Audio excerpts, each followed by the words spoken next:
достар, сонымен біз сіздерге қазір Каспи арқылы ИП-ны қалай ашу керек, соны бірге үйренетін боламыз.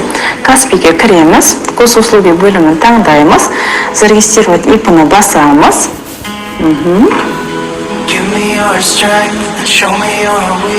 Ашылды міне бізде.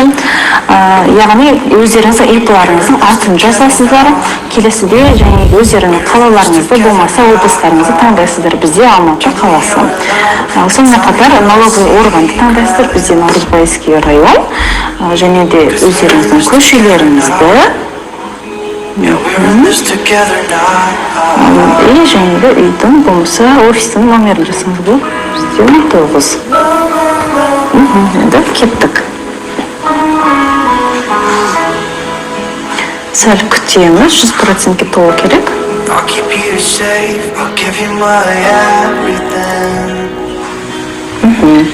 Енді өздеріңіздің айналысатын және де нишаларыңызды таңдайтын боласыздар. Барлықтарыңыз алдағы уақытта бұйырса Каспимен жұмыс істейтін болғандықтан, демек маркетплейс ол интернет-магазин деген сияқты. Сондықтан 4791 деген бөлімді таңдаймыз. Осылай.